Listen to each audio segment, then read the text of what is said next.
Pada suatu hari di mana sang mentari terang benderang, namun tak lama kemudian nampak asap hitam datang yang merusak pemandangan dan membuat banyak orang risau. Tak lain mereka adalah penjajah Belanda. Kedatangannya pun membuat keadaan tak lagi menyenangkan. Bu Darmi, saya dengar Belanda datang ke sini ya? Iya Bu Sunik, benar. Hidup saya tidak aman. Bagaimana nasib kita selanjutnya?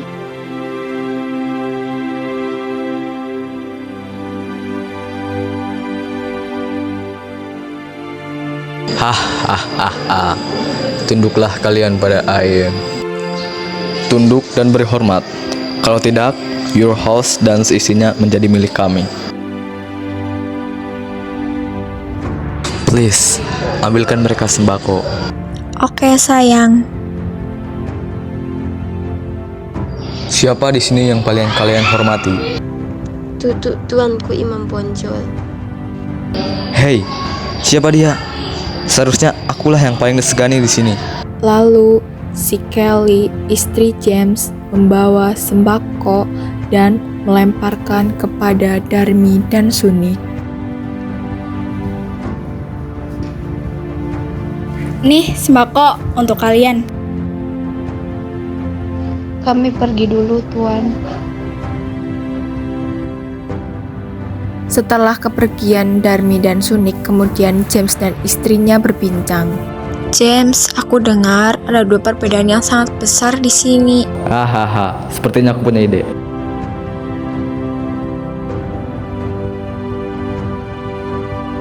Scene berganti di mana Kelly dan James ingin pergi menemui kaum penjudi. Di sisi lain, Imam Bonjol melihat kaum penjudi itu. Ngejudi enak kali ya? Wah, boleh tuh. Masing-masing orang pasang uang. Nih, aku pasang. Aku juga pasang. Ayo, ayo. Di sela-sela permainan mereka, Imam Bonjol muncul, lalu beliau berkata,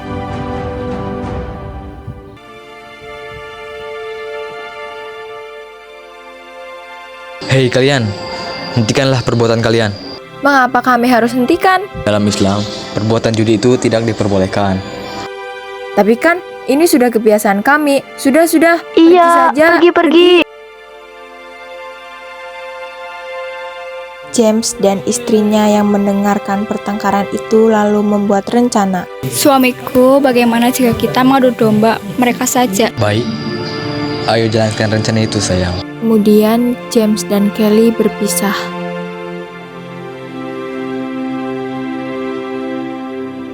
Hei kalian, para kaum pardi.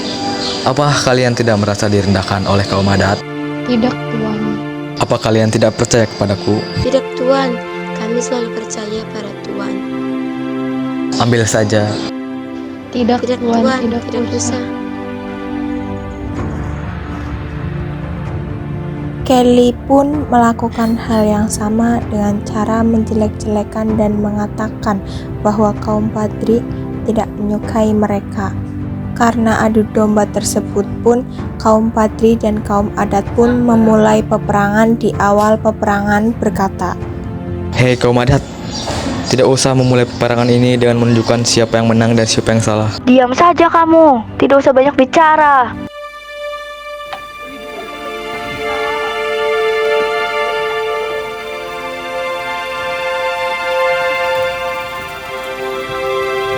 perang pun dimulai dan kemenangan diraih pada kaum Padri. Karena kekalahan, akhirnya kaum adat pun meminta bantuan kepada Belanda dengan kesepakatan bahwa wilayah Minangkabau akan dibagi menjadi dua untuk Belanda dan masyarakat Minangkabau.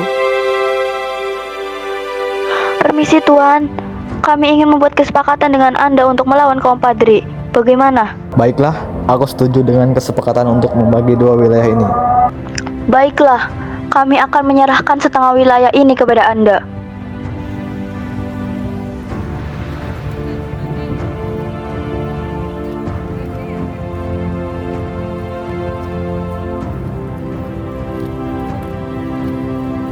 Hei, apa ini? Kenapa kamu membawa kaum Belanda ke sini? Saya kira kita hanya akan membahas kesalahpahaman di antara kita. Kamu diam saja, tidak usah banyak bicara kamu. Tapi mereka itu adalah orang-orang licik. Mereka hanya memanfaatkan kalian. Karena perdebatan tersebut, akhirnya perang antara Belanda dan kaum Padri tidak bisa dihindari. Sebelum kita menyiapkan peperangan, esok hari kita harus menyiapkan segenap tenaga agar dapat meraih kemenangan. Tiba-tiba seorang utusan Belanda datang ke tempat perkumpulan pasukan Bonjol.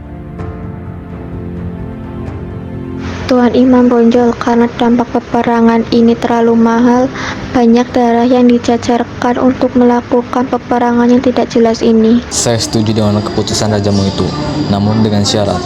Pasukan Belanda ditarik dari Alahan Panjang. Maaf Tuan, tapi itu penawaran yang diberikan oleh raja saya. Baiklah, katakan pada rajamu, saya menolak tawarannya.